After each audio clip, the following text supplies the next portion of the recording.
बिस्मिल्लाहिर्रहमानिर्रहीम। प्यारे जिन्नात, आप भी सोचते होंगे कि ये लड़की कितनी फारिग है। हर दूसरे दिन इतना लंबा खत लिखकर भेज देती है, ना जाने से क्या है।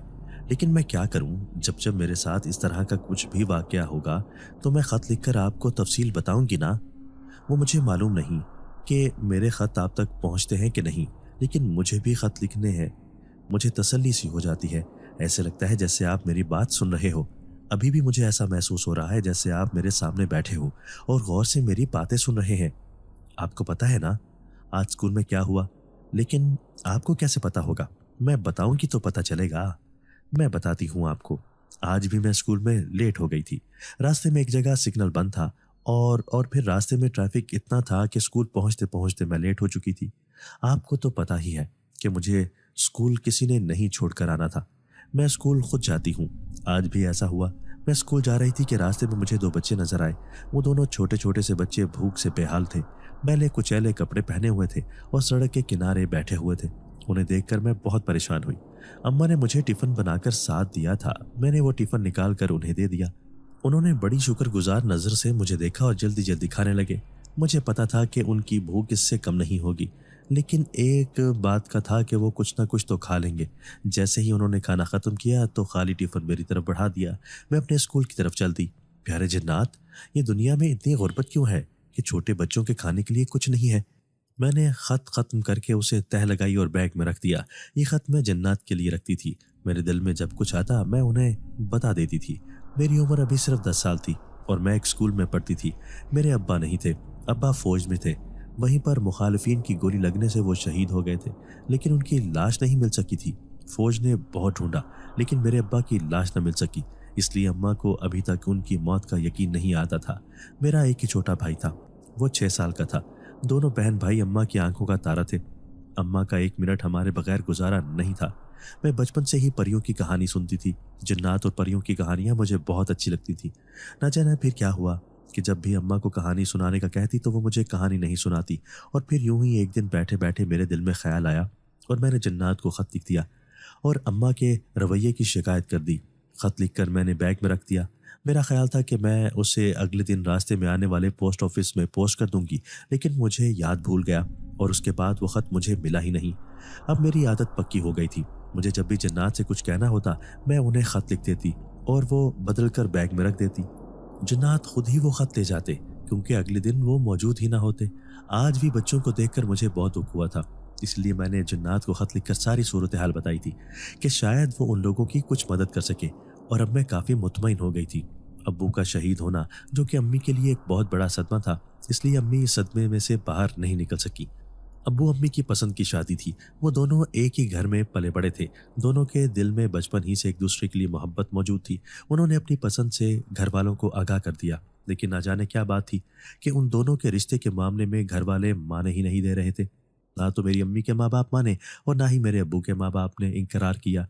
ये दोनों अपनी अपनी कोशिशों में लगे रहे, लेकिन हर एक बात में एक दूसरे के साथ साथ चलने वाले ऐसे ही मामले में इत्तेफाक न कर सके। लेकिन फिर अम्मी अब्बू ने जब घर के माहौल को इस तरह खराब होते देखा तो उन्होंने अपने दोस्तों के साथ जाकर कोर्ट मैरिज कर ली। और घर आकर जब इस बारे में बताया तो घर वालों ने बहुत बुरा भला कहा और उन्हें घर से निकाल दिया। अब्बू की अभी नई नई नौकरी लगी थी। वो अभी इतनी जिम्मेदारियों के काबिल नहीं थे, लेकिन अम्मी की मोहब्बत और चाहत ने उन्हें ये इंतहाई कदम उठाने पर मजबूर कर दिया था। अब्बू अम्मी को लेकर वहां आ गए जहां आजकल उनकी पोस्टिंग थी, और वहां पर करीब ही एक छोटा सा कमरा किराए पर लेकर रहने लगे। घर वालों ने उन दोनों का मुकम्मल बायकाट कर दिया था। इसी वजह से उन्होंने भी घर वालों से कोई राब्ता नहीं रखा। इस तरह काफी साल गुजर गए। मैं और मेरा छोटा भाई पैदा हो चुके थे, लेकिन मेरे नन्याल और ददयाल के दिलों पर बर्फ पिघल ही ना सकी। अम्मी अब्बू यूं तो एक दूसरे के साथ बहुत खुश थे, लेकिन फिर भी उन्हें अपने घर वाले ये याद आते थे तो दोनों एक दूसरे से छुप कर रो लेते। और उनकी मोहब्बत वक्त के साथ साथ कम नहीं बल्कि ज़्यादा ही हुई थी। अब्बू की पोस्टिंग आजकल बॉर्डर के करीब थी। अब्बू हमें वहाँ पर अपने साथ नहीं लेकर गए, क्योंकि वहाँ पर रहने की इतनी सहूलियात नहीं थी। और फिर सबसे बड़ा मसला स्कूल का था। इस इलाके में रह गए थे अब्बू। 15 दिन के बाद घर का चक्कर लगाते और इसी में बहुत खुश होते। हम चूंकि अकेले रहते थे, इसलिए अम्मी के साथ हमारी बहुत दोस्ती हो गई। अम्मी अब हमें रात को रोज़ कहानियाँ सुनाती और इसी तरह मुझे जिन्नात की कहानियाँ सुनने का शौक़ हुआ। मैं जिन्नात के बारे में जानने की कोशिश करती। अम्मी को जितना पता था वो मुझे बता देती, बाकी के लिए वो यही कहती कि फिर कभी बताऊंगी, लेकिन वो फिर कभी भी ना होता। फिर उसी दौरान मुझे जिन्नात को ख़त लिखने की आदत पड़ी। अब्बा का जब इंतकाल हो गया तो मेरे पास अपने दिल की बातें करने के लिए कोई नहीं था। मैंने तो कोई सहेली भी नहीं बनाई थी, इसीलिए मेरे दिल में जो आता वो मैं जिन्नात को ख़त लिख कर बता देती। आज भी कुछ ऐसा ही हुआ था। मैं जब स्कूल से घर वापस आई तो अम्मा बहुत परेशान बैठी हुई थी। मैंने उनसे पूछा भी, लेकिन उन्होंने कुछ नहीं बताया। वो अभी तक मुझे छोटी बच्ची समझती थी, लेकिन मैं 10 साल की लड़की जो उनकी तकलीफ देखकर अंदाज़ा लगा सकते थे। लेकिन अम्मा मुझे कुछ न बताती और चुपचाप अपने कमरे में आ गई और कापी पेंसिल निकाल कर जिन्नात को ख़त लिखने लगी। प्यारे जिन्नात, ना जाने क्यों अम्मा ऐसा समझती है कि मैं उसकी बात समझती नहीं और मुझे अभी तक छोटी बच्ची समझते हैं। मैं जानती हूँ अम्मी को अपने घर वालों से बिछड़ने का दुख है, अम्मी को अपने घर वालों की बेरुखी का सदमा है, अम्मी को यूं अचानक अब्बू के छोड़ जाने का दुख है, लेकिन अम्मी ये बात हमसे कह तो सकती है ना। ना जाने क्यों वो सब कुछ अंदर ही अंदर बर्दाश्त करती जा रही हैं और हमसे कुछ भी नहीं कहती। प्यारे जन्नात, आप भी मेरी अम्मी को समझाएं कि वो ऐसे ना करें। उनके दिल में अगर कोई बोझ है तो वो हमसे ज़रूर कहा करें। मुझे इस तरह बहुत दुख होता है जब अम्मी हमें अपना नहीं समझती और अंदर ही अंदर सोच सोच कर हलकान होती रहती हैं। मुझे उम्मीद है अम्मी आपकी बात समझ जाएंगी। मैंने ख़त मुकम्मल करके उसे बैग में रखा और मुझे यकीन था कि जिन्नात मेरी बात अम्मी तक पहुंचा देंगी और अम्मी फिर हमसे मशवरा करने लगेंगी, और ऐसा ही हुआ। ठीक 2 दिन के बाद अम्मी का रवैया हमारे साथ काफ़ी बदल गया और अब हमसे हर बात करने के लिए अम्मी ने मुझे अपनी सहेली बना लिया। मैं बहुत खुश थी। जब अब्बा की वफ़ात का पता चला तो मेरे नन्याल और ददयाल वाले सब आए थे। सब अब बहुत गमज़दा थे, दुखी थे और रो रहे थे। वो लोग अम्मी को साथ ले जाने के लिए असरार कर रहे थे, लेकिन अम्मी नहीं मानी। उनका कहना था कि जब अब्बू की ज़िंदगी में उन्होंने हमें नहीं अपनाया तो अब भी अम्मी उनके साथ जाकर नहीं रहेंगी। अम्मी ने यहाँ पर ही छोटा मोटा सिलसिला चला लिया था। एक स्कूल में पढ़ाती थी, आर्मी का ही स्कूल था और अम्मी को वहाँ पर अच्छी खासी तनख्वाह मिलती थी। इसके अलावा शाम को अम्मी के पास कुछ बच्चे ट्यूशन के लिए आ जाते, उनसे भी अम्मी को एक अच्छी आमदनी हो गई थी। और फिर अम्मी ने पार्ट टाइम घर पे पैकिंग का काम भी शुरू कर लिया था। पहले से ऑर्डर लेकर केक और बिस्किट्स वगैरह बनाकर फ़रोख्त करती थी। अलगर्ज हमारा यहाँ पर सिलसिला अच्छा चल निकला था। अब्बा की पेंशन भी आती थी और अम्मी की तनख्वाह भी मिलाकर हम अच्छी खासी ज़िंदगी गुजार रहे थे। ज़िंदगी अच्छी गुजर रही थी और अब मैं एक 20 साल की जवान लड़की थी। मेरा आज भी वही शौक था। मैं जिन्नात को उसी तरह ख़त लिखती थी। जब भी मुझे कोई मुश्किल पेश आती या कुछ भी होता तो मैं जिन्नात को ख़त लिखकर उन्हें बता देती और ना जाने कैसे मेरा वो मसला हल भी हो जाता। अम्मी भी अब बहुत बूढ़ी हो चुकी थी।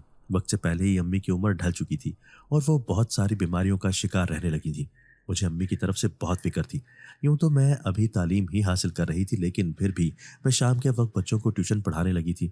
अम्मी से अब इतनी मेहनत नहीं होती थी, इसलिए अम्मी ने स्कूल की जॉब छोड़ने का फैसला किया, क्योंकि ना तो उनसे इतनी देर खड़ा हुआ जाता था और ना ही इतना दिमाग खपाया जाता था।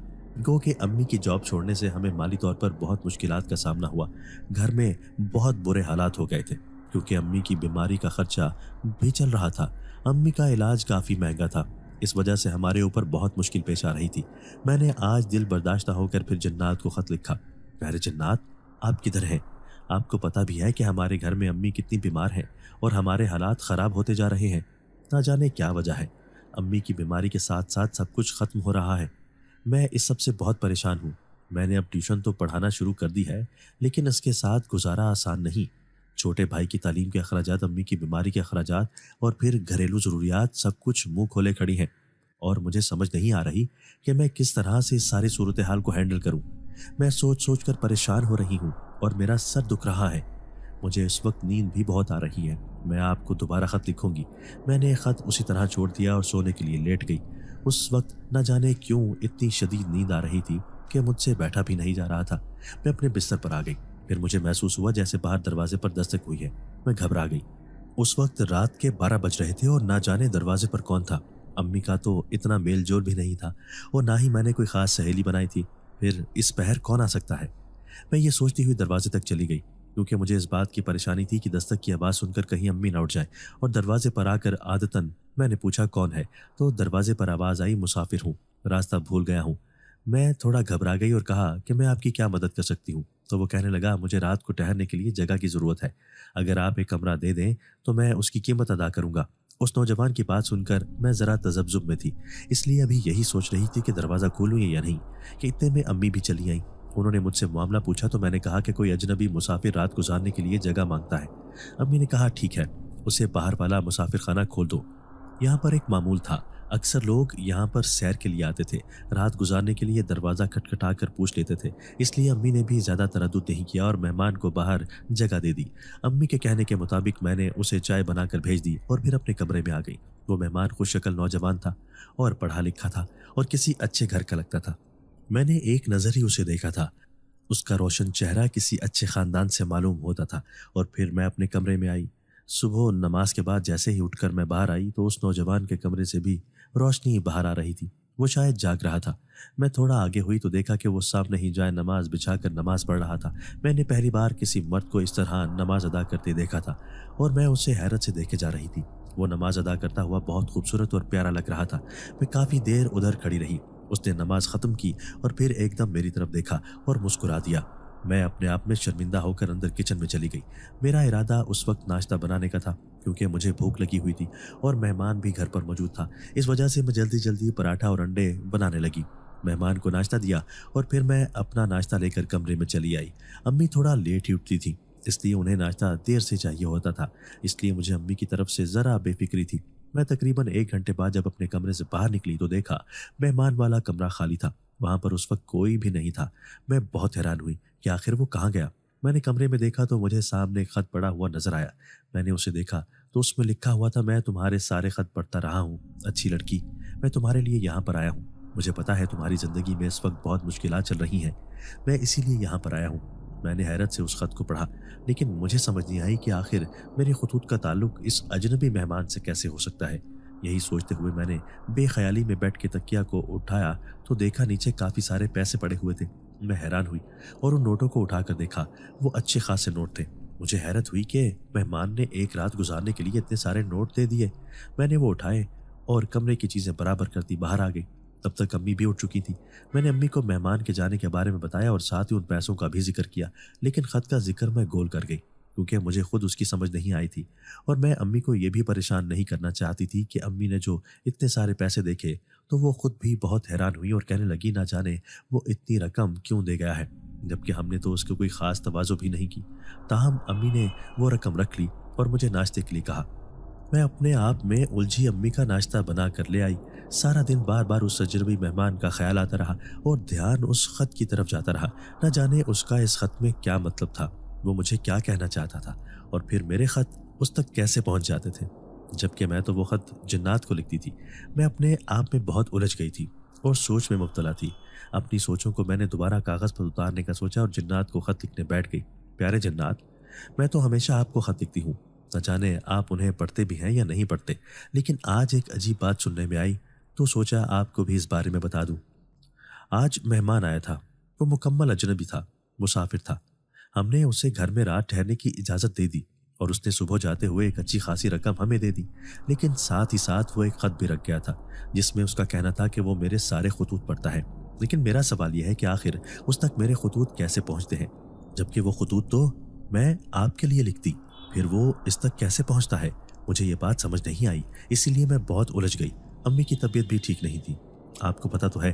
अम्मी की तरफ से मेरे दिल को अजीब सा वसवसा लगा रहता है और फिर अब मुझे ख़त वाला मामला ना जाने क्या है। अब मैं सोचती हूँ तो उलझ जाती हूँ। आपकी अगर समझ में आए तो मुझे बताएं। मैंने ख़त लिखकर वहीं पर अपनी दराज में रख दिया। पहले वो ख़त स्कूल के बैग में रखती थी और अब उन्हें दराज में रखती हूँ। न जाने वो ख़त दराज से कहाँ जाते हैं, मुझे आज तक ये मालूम नहीं हो सका, लेकिन ये ख़त लिखने से मेरी काफ़ी परेशानी दूर हो जाती थी। मैं बहुत ज़्यादा सुकून महसूस करती थी और अब भी ऐसा ही हुआ था। मैं सुकून से आकर बिस्तर पर लेट गई और सोने के लिए आंखें बंद कर ली। उन पैसों की वजह से घर में कुछ दिन काफ़ी अच्छे गुजरे। अम्मी की दवा ख़त्म थी, वो भी लेकर आई थी और अम्मी के लिए मैंने गोश्त भी ला कर रखा था ताकि उन्हें यखनी वगैरह बना दूँ। आज वहाँ मौसम बहुत अच्छा था, धूप निकली हुई थी, तो मैं अम्मी को लेकर बाहर आई और उन्हें इलाके की सैर करवाने लगी। अम्मी आज चूंकि बहुत दिनों बाद बाहर निकल रही थी तो बच्चों की तरह खुश हो रही थी और फिर मुझे कहने लगी कि चलो बाजार चलो, बाजार से कुछ मीठा खरीद कर लाते हैं, मेरा बहुत दिल चाह रहा है। मैं अम्मी को लेकर बाजार की तरफ निकल आई और वहां से अम्मी ने कुछ मिठाई खरीदी। इतने में मुझे सामने ही वो अजनबी मेहमान चलता हुआ नजर आया तो मैं भागम भाग उसके पास पहुंची। मैंने उसे आवाज़ दी जिसका नाम तो मुझे नहीं पता था, लेकिन मेरी आवाज़ सुनकर वो वापस मुड़ा और मुझे देखकर उसकी आंखों में एक पहचान का तासुर उभर आया। मैंने उससे कहा कि तुम उस दिन बगैर बताए चले आए थे और फिर इतने ज़्यादा पैसे रखाए थे, आखिर ऐसा क्यों किया तुमने? तो वो कहने लगा, दरअसल मुझे एक बहुत ज़रूरी काम से निकलना था, इसी वजह से मैं बता नहीं सका, और वो पैसे तो मैं वहाँ पर रात गुजारने के लिए रख कर आया था। लेकिन मैंने उससे कहा कि वो पैसे हमारी ज़रूरत से बहुत ज़्यादा थे, तुम बहुत ज़्यादा पैसे देकर आए थे। अब अगर तुम दोबारा जब आओगे तो हम तुमसे पैसे नहीं लेंगे, हमारा मेहमान खाना तुम्हारे लिए खुला है, मैंने उससे कहा, और फिर वापस मुड़ गई। लेकिन मुड़ते मुड़ते मुझे अचानक ख्याल आया कि मैंने उससे ख़त के बारे में तो पूछा ही नहीं। लेकिन ये देखकर मैं हैरान रह गई कि जैसे ही मैं वापस मुड़ी तो वो तब तक वहाँ से जा चुका था और दूर दूर तक मुझे कहीं नज़र नहीं आ रहा था। मैं बहुत हैरान हुई थी, इतनी जल्दी वो इतनी अचानक कहाँ चला गया, मुझे समझ नहीं आ रही थी। और फिर अम्मी ने मुझे आवाज़ दे दी तो मैं अम्मी को लेकर घर वापस चली आई। अब्बू की वफ़ात के बाद चूंकि मेरे नन्याल और ददयाल से राब्ता हो चुका था, इस वजह से अब वो कभी कभार फ़ोन करके हम सब की खैरियत मालूम कर लेते थे। आज भी नानी का फ़ोन आया हुआ था और अम्मी उनके साथ बड़े नपे तुले अंदाज में बात कर रही थी। अब फिर नानी कहने लगी कि मामू के बेटे की शादी है तो तुम लोग सब वहाँ पर आना। लेकिन अम्मी मुसलसल इनकार कर रही थी। उनका कहना था कि मैं अब सफ़र नहीं कर सकती, इसलिए मेरी तरफ से माजरत है। लेकिन नानी का असरार अपनी जगह पर कायम था। मैं अम्मी की गुरेज को बखूबी समझती थी। अम्मी अब्बू के बगैर इस घर में जाना नहीं चाहती थी जहाँ से उन्हें अब्बू के साथ निकाला गया था, और ये बात वो नानी से कहकर उनका दिल नहीं दुखा सकती थी। इसलिए अम्मी ढके छुपे लफ्ज़ों में सफ़र का बहाना बनाकर इनकार कर रही थी।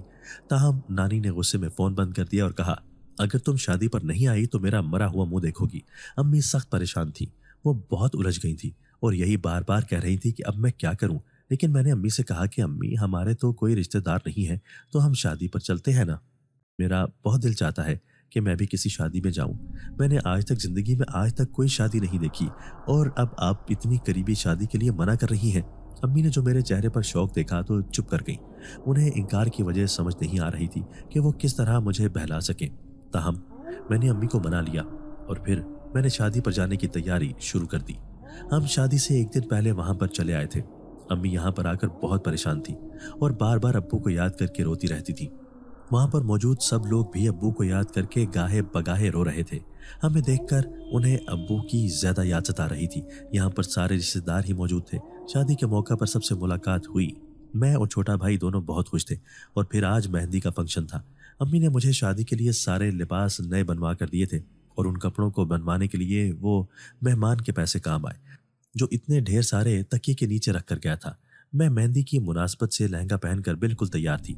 मेकअप बहुत हल्का हल्का किया हुआ था क्योंकि अम्मी की तरफ से मेकअप की इजाज़त नहीं थी, इसीलिए मैं अपनी हल्की फुल्की तैयारी के साथ बाहर लॉन में ही चली गई। ये घर वैसे तो पोर्शंस में तकसीम था, लेकिन उनका लॉन मुश्तरका था और मुझे इस घर की ये बात बड़ी अच्छी लगी थी। ये बहुत बड़ा लॉन था और सारा इंतज़ाम लॉन में ही किया गया था। जैसे ही लॉन में आई, इधर उधर निगाह घुमाने लगी। मैं अपने मामू की बेटियों को देख रही थी, लेकिन सामने मुझे वही अजनबी मेहमान नजर आ गया। मैं फौरन उसकी तरफ लपकी और हैरत से कहा, आप यहाँ? मुझे देखकर वो भी चौंक उठा और कहने लगा, हाँ मैं यहाँ पर मधु हूँ, और तुम? उसने मुझसे पूछा तो मैंने कहा, ये मेरे मामू का घर है और मेरे मामू के बेटे की शादी है, मैं उनकी शादी में आई हूँ। इस इत्तेफाक पर हम दोनों मुस्कुरा दिए और मैं उसके साथ खड़ी बातें करने लगी। इतने में मामू की बेटी ने आकर पीछे से मुझे कंधे पर हाथ मारा तो मैं चौंक उठी। वो कह रही थी कि अरे यार, तुम किससे बातें कर रही हो? मैंने उस मेहमान की तरफ इशारा किया और कहा, इनसे। तो मेरे इशारे के ताक़ुब में देखकर वो परेशान हो गई और कहने लगी, यहाँ पर तो ऐसा कुछ भी नहीं, तुम कब से अकेली खड़ी बातें कर रही हो? तुम्हें वहां से ही देख रही थी, इसलिए मैं तुम्हें बुलाने आई हूँ। उसकी बात सुनकर मेरा रंग झट पड़ गया और मैंने उसकी तरफ देखकर कहा कि क्या तुम्हें ये खड़े नजर नहीं आ रहे? तो वो कहने लगी, नहीं, यहाँ पर तो कोई भी नहीं है। उसकी बात सुनकर मेरी आंखों में खौफ उतर आया और मैंने मुड़कर दोबारा उस अजनबी की तरफ देखा। वो अभी तक वहीं पर खड़ा मुस्कुरा रहा था, लेकिन मेरी आंखों के खौफ को महसूस कर गया। मैं ना जाने किस तरह वहां से अपनी कजन के साथ चलती हुई स्टेज की तरफ बढ़ गई। फिर उसके बाद मेरा शादी में दिल ही नहीं लगा। बार बार ध्यान वहीं पर जा रहा था। मुझे बार बार वो शख्स दिखाई दे रहा था, लेकिन मेरी कजन ने मुझे कहा कि वहां पर तो कोई नहीं खड़ा है। मुझे ऐसा लगा शायद वो मजाक कर रही है। अगर वो मजाक नहीं कर रही है वो, तो फिर क्या वाकई उसे वो नहीं दिखाई दिया? मैं अजीब सी सोचों में घिर चुकी थी और मुझे परेशानी हो रही थी। मैं बार बार इसी बारे में सोच रही थी और किसी भी नतीजे पर पहुंच नहीं पा रही थी। मेहंदी से फारिग होने के बाद मैं अंदर कमरे में आ गई तो मैंने अम्मा से कहा, अम्मी, मैंने उस अजनबी को यहाँ पर देखा था, वो शादी में शामिल है تو अम्मी कहने लगी, अच्छा ये तो बहुत अच्छी बात है, हो सकता है तुम्हारे कज़न का दोस्त वगैरह हो। मैंने जी कह दिया, लेकिन अम्मी से मैं वो बात शेयर नहीं कर सकी जो मैं करना चाह रही थी। मैं चुप की चुप रह गई क्योंकि शायद अभी वो बात वाज़ेह नहीं थी, इसीलिए मैंने उसे दोहराया ही नहीं। अगले दिन भी बारात के वक्त वो मुझे बाहर गेट के पास खड़ा नजर आया। उसे देखकर पहले तो मैं थोड़ा झिझक गई और फिर सर के इशारे से उसे सलाम किया। उसने भी इसी तरह जवाब दिया और फिर हाथ के इशारे से कहने लगा कि तुम बहुत अच्छी लग रही हो। मैंने आज बारात की निस्बत से लाल रंग का सूट पहना हुआ था। उसकी तारीफ पर मैं ज़रा शर्मा सी गई क्योंकि मुझे ऐसी तारीफ की आदत नहीं थी। और फिर अचानक ही सामने से मामू का बेटा चला आया और कहने लगा, तुम अभी तक यहीं पर खड़ी हो, जल्दी करो, सब लोग गाड़ियों में बैठ गए हैं। मैं भी जल्दी जल्दी आगे बढ़ गई।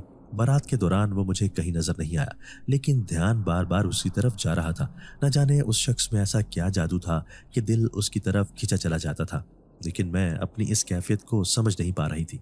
घर आकर कपड़े वगैरह तब्दील करके मैं अपना पसंदीदा काम करने लगी और जन्नात को खत लिखने लगी। प्यारे जन्नात, आपको पता है ना, मेरी जिंदगी में ऐसा कोई शख्स नहीं जो इतना अहम हो, लेकिन ना जाने क्यों वो अजनबी अहम होता जा रहा है। ऐसा लग रहा है जैसे उससे हटकर कुछ भी नहीं है। ना जाने क्यों मुझे वो अच्छा लगने लगा है, मेहरबान सा लगता है और ऐसा लगता है जैसे बहुत सारे अपनों से ज्यादा अपना हो। और आप तो जानते हैं कि वो शख्स कैसा है। मैंने खत लिखकर आज उसे अधूरा ही छोड़ दिया और इसी तरह अपने बैग में डाल दिया। बिस्तर पर लेटने के बाद भी नींद मेरी आंखों से कोसों दूर थी। मैं बेचैनी से फिर उठकर बाहर लॉन में चली आई। इस घर में सबसे ज्यादा मेरी पसंदीदा जगह ये लॉन ही था। यहाँ पर मुझे आकर बड़ा सुकून मिलता था और अब भी ऐसा ही हुआ। मैं जूते उतार कर घास पर नंगे पांव चलने लगी, जो कि शादी वाला घर था और यहाँ पर हर तरफ सजावटी रोशनी लगी हुई थी, इसीलिए लॉन जगमग जगमग कर रहा था। मुझे ये आराइश बहुत अच्छी लग रही थी। मैं यहाँ पुरसुकून सी टहल रही थी कि इतने में मुझे सामने से वही अजनबी चलता हुआ दिखाई दिया। मैं वहां पर खड़ी होकर हैरत से उसे देख रही थी। ये रात के इस पहर आखिर यहाँ पर क्या कर रहा था। जैसे ही वो मेरे करीब आया, मुझे देखकर चौंक उठा और कहने लगा कि तुम यहाँ पर इस वक्त क्या कर रही हो। मैंने तकते हुए उससे कहा कि तुम भी तो इस वक्त यहाँ पर हो, तुम क्या कर रहे हो यहाँ पर। तो कहने लगा, मेरा यहाँ पर कुछ सामान रह गया था, वही लेने के लिए आया हूँ। मैंने सर हिला दिया और फिर उससे पूछा कि उस रात जब तुम हमारे घर आए थे, तुम इतने सारे पैसे क्यों रख के गए थे। तो वो कहने लगा, मुझे यही करने के लिए कहा गया था। उसकी बात सुनकर मैं चौंक उठी और पूछा, किसने कहा था। तो वो कहने लगा, जिनको तुम खत लिखती हो उन्होंने ही मुझे कहा था। उसकी बात सुनकर मेरे जिस्म के रोंगटे खड़े हो गए। आखिर उससे खत लिखने का कैसे पता। ये बात तो उसने अपने खत में भी कही थी, तुम्हें कैसे ये सब मालूम। मैंने उससे पूछ भी लिया तो वो कहने लगा कि मैं एक जनजात हूँ और तुम जो भी खत लिखती हो वो मुझ तक ही पहुँचते हैं, इसलिए मैं तुम्हारे सारे हालात से आगाह हूँ। मैं तो बहुत पहले से तुम्हारे साथ हूँ, तुम्हें कभी महसूस नहीं हुआ। उसने जैसे मुझ पर इंकिशाफ किया, लेकिन मुझे उसकी बात पर यकीन नहीं आ रहा था। एक जिनज़ादा मेरे घर में कैसे। मैं ये सोचती हुई एकदम से वहां से भाग खड़ी हुई और अपने कमरे में आकर सांस लिया। कमरे में आकर भी मैं बेचैन सी इस बारे में सोच रही थी। मुझे यकीन ही नहीं आ रहा था कि वो शख्स एक जिनजात होगा। मैं बार बार हैरत से उसके बारे में सोच रही थी। मुझे ऐसा लग रहा था जैसे वो मुझसे मजाक कर रहा है, लेकिन नहीं, वो सच बोल रहा था, क्योंकि उसे खत वाली बात तो पता ही नहीं थी। वो तो सिर्फ मैंने जिन्नात को भेजे थे, फिर आखिर वो कैसे जान सकता था। अगर वो जिनजादा ना होता, मैं सही मायनों में खौफजदा हो चुकी थी और मुझे यहाँ पर बहुत डर लग रहा था। अम्मी की करवट लेते हुए आंख खुल गई और उन्होंने जो यूं मुझे बैठे देखा तो परेशान से उठ बैठी और पूछने लगी, क्या बात है, तुम इतनी परेशान क्यों हो, क्या हुआ है।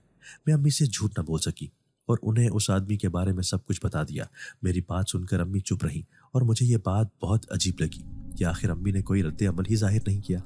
मैंने अम्मी से पूछ भी लिया, आपको हैरत नहीं हुई कि वो शख्स एक जिनजात है और हमारे घर में रात गुजार गया और अब यहाँ पर शादी में भी मुझे 2-3 बार मिल चुका है, न जाने उसका क्या मकसद है। आपको हैरत नहीं हुई। मैंने अम्मी से पूछा तो अम्मी कहने लगी, बेटा मेरी बात सुनो, वो हमारा कोई नुकसान तो नहीं कर रहा था और वैसे भी मैं उसके बारे में पहले से जानती थी। अम्मी ने मुझ पर यह इंकिशाफ किया तो मैं हैरत जता रह गई और पूछने लगी, वो कैसे, आपको इस बारे में कैसे मालूम। तो कहने लगी, मैंने बहुत बार उसकी मौजूदगी को महसूस किया था कमरे में, कभी किचन में, कभी बाहर। मुझे वो महसूस होता रहा है, लेकिन मुझे इस बात का भी यकीन था कि वो हमें किसी किस्म का कोई नुकसान नहीं पहुंचाएगा और वही हुआ। वो जिनजादा बहुत अच्छा है, हमारा भला चाहता है। मैंने इसीलिए उसके रखे हुए पैसे रख लिए थे, क्योंकि मुझे मालूम था कि वो हमारी मदद के ख्याल से ही ये पैसे रख कर गया है, क्योंकि उन दिनों हमारे घर के हालात बहुत ख़राब थे और तुम्हें पता ही है मेरी तबीयत भी कैसी थी। اسی لیے میری مدد کے خیال سے ہی وہاں پر پیسے رکھ کر گیا تھا۔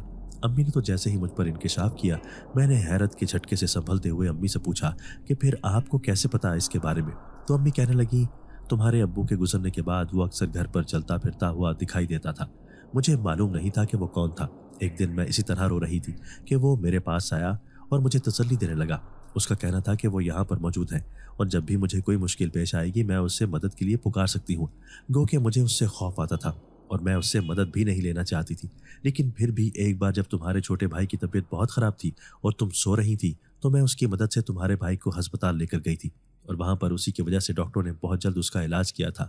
مجھے بعد میں پتہ چلا تھا کہ وہ جنات کا ہسپتال تھا جہاں وہ مجھے لے کر گیا تھا، تبھی تمہارے چھوٹے بھائی کا علاج بڑی جلدی ممکن ہوا۔ امی نے تو جیسے میرے اوپر آج انکشاف کا ڈھیر لگا دیا تھا۔ میں سوچ میں پڑ گئی اور پھر ایک خیال سے چونک اٹھی اور امی سے کہا، ہو سکتا ہے میں نے جو خط جنات کو لکھے ہیں انہی کی وجہ سے وہ ہمارے ساتھ آ کر ہماری خبرگیری کرنے لگا ہو۔ میں نے کسی خیال کے تحت امی سے کہا، حالانکہ امی کو بھی نہیں معلوم تھا کہ میں جنات کو خط لکھتی ہوں، لیکن امی کہنے لگی، نہیں، تمہارے خطوط کی وجہ سے نہیں، وہ شاید تمہارے ساتھ یا میرے ساتھ پہلے سے ہی موجود تھا، لیکن ظاہر وہ تمہارے خطوط کی وجہ سے ہوا تھا۔ تم جو بھی خط لکھتی تھی میں انہیں اپنے پاس سنبھال لیتی تھی، میرے پاس تمہارے سارے خطوط موجود ہیں۔ مجھے نہیں معلوم کہ اس نے وہ خطوط پڑھے کہ نہیں پڑھے، لیکن وہ خط میرے پاس محفوظ ہے۔ امی نے جیسے میرے اوپر ایک اور راز کھول دیا۔ میں نے کہا، لیکن کیوں؟ آپ نے وہ خط کیوں سنبھال کر رکھے؟ میں نے تو وہ جنات کے لیے لکھے تھے، آپ نے جنات کو کیوں نہیں بھیجے؟ تو امی کہنے لگی، تم ان کے ساتھ جو بھی باتیں کرتی تھی انہیں سب سنائی دیتا تھا، اس لیے یہ تو وہ جنات تمہاری زندگی میں آیا اور اب نہ جانے اس کا کیا مقصد ہے، مجھے اس بات کی خبر نہیں، لیکن ہو سکتا ہے واقعی وہ ہماری بھلائی کے لیے ہی موجود ہو۔ امی نے جیسے ہی بات ختم کی اور دوبارہ کروٹ لے کر سونے لگی۔ میں اب بھی اس جنات کے بارے میں سوچ رہی تھی۔ گو کہ ابھی تک اس نے مجھے تنگ نہیں کیا تھا، وہ اچھا تھا، سمجھدار تھا، میرا خیال رکھتا تھا، ہماری پرواہ کرتا تھا، لیکن تھا تو ایک جن ذات نا۔ امی تو کروٹ لے کر سو گئی تھی، لیکن میری آنکھوں سے نیند کوسوں دور تھی۔ میں اسی جن ذات کے بارے میں سوچ رہی تھی۔ جب پہلی بار وہ میرے گھر آیا تھا اور پھر جب وہ نماز پڑھ رہا تھا، کتنا اچھا لگ رہا تھا، اس کا چہرہ بہت باروب لگ رہا تھا۔ میں اسے سوچتی سوچتی نہ جانے کس وقت نیند کی وادیوں میں اتر گئی، مجھے خود پتہ نہیں چلا۔ آج ولیمے کا فنکشن تھا اور اس سے اگلے دن ہم نے واپس گھر چلے جانا تھا، کیونکہ امی یہاں پر آ کر بہت ڈسٹرب تھیں۔ انہیں رہ رہ کر اپنے پرانے دن یاد آ رہے تھے، جب وہ اور ابو ایک دوسرے کو چاہتے تھے اور کس طرح آتے جاتے ایک دوسرے سے ٹکراتے، مسکراتے اور جگہ جگہ چھپ کر ملتے۔ امی کو بار بار وہی دن یاد آ رہے تھے اور ان کی آنکھیں بھیگ جاتی تھیں۔ میرے دادا دادی اور نانا نانی بھی امی کو اس حالت میں دیکھ کر بہت دکھی ہوتے اور رونے لگتے۔ شاید وہ اپنے پرانے رویے کا ازالہ کرنا چاہ رہے تھے، کیونکہ جس طرح انہوں نے امی اور ابو کو دکھ دیا تھا اور بعد میں مسلسل امی کے ساتھ زیادتی کرتے رہے تھے، تو اس لیے وہ چاہتے تھے کہ اپنے رویے کا کسی طریقے سے ازالہ کر سکے، لیکن امی کا دل اب ان سب کی طرف سے کھٹا ہو چکا تھا۔ وہ نہیں چاہتی تھی کہ وہ یہاں رکے، وہ اپنے گھر واپس جانا چاہتی تھی، اور مجھے بھی اس بات پر کوئی اعتراض نہیں تھا۔ آج ولیمہ بھگتا کے اگلے ہی دن ہم نے اپنا سارا سامان باندھ لیا اور آن لائن ٹکٹ کی بکنگ کروا لی۔ جیسے ہی گھر والوں کو پتہ چلا کہ ہم جا رہے ہیں تو سب ہمیں روکنے لگے اور یہی کہہ رہے تھے کہ ابھی دن ہی کتنے ہوئے ہیں، لیکن امی نے اب واپسی کا سوچ لیا تھا، اسی لیے ہم اسٹیشن پر چلے آئے۔ ٹرین کا سفر امی کی سہولت کی وجہ سے منتخب کیا تھا۔ سب لوگ ہمیں دکھی دل اور بھیگی آنکھوں کے ساتھ اسٹیشن چھوڑنے آئے تھے، لیکن میرا گو کہ ابھی دل چاہ رہا تھا کہ میں کچھ دن اور رکوں۔ مجھے تو پہلی بار ایک مکمل فیملی ملی تھی، سارے رشتہ دار اور کزن سب تھے۔ امی یہاں پر رکنا نہیں چاہتی تھی اور امی کی وجہ سے ہم بھی امی کے ساتھ ہی آ گئے۔ گھر آ کر بھی کتنے دن مجھ پر اداسی طاری رہی۔ مجھے شادی کے ہنگامے اور وہاں کا گھر یاد آتا رہا، اور وہ گھر بہت بڑا تھا اور بہت پرسکون تھا، جبکہ یہاں پر ایک گھر چھوٹا تھا لیکن تھا ہمارا اپنا۔ امی بھی کچھ دن آ کر اداس رہی اور تھوڑی طبیعت بھی خراب کی، لیکن پھر سنبھل گئی تھی۔ میری تو تقریباً روز ہی اپنے کزنوں کے ساتھ فون پر بات ہوتی رہتی۔ وہ جن ذات مجھے اب دوبارہ یہاں پر آ کے نظر نہیں آیا تھا، لیکن اکثر ایسا محسوس ہوتا جیسے قریب سے کوئی گزر کر گیا ہے، جیسے کوئی سامنے بیٹھا ہوا ہے، جیسے کوئی پاس موجود ہے، لیکن یہ احساس صرف چند لمحوں کا ہوتا اور پھر ختم ہو جاتا۔ آج میں بازار آئی تھی، امی کی دوائیاں ختم تھیں اور گھر کی بھی کچھ چیزیں لینی تھی، تو میں بازار چلی آئی۔ سارا سامان خرید لینے کے بعد جب میں نے بل کروایا تو پیسے کافی زیادہ بن گئے۔ مجھے اندازہ نہیں تھا کہ اتنے زیادہ پیسے بن جائیں گے، اور میرے پاس پیسے اس وقت کم تھے۔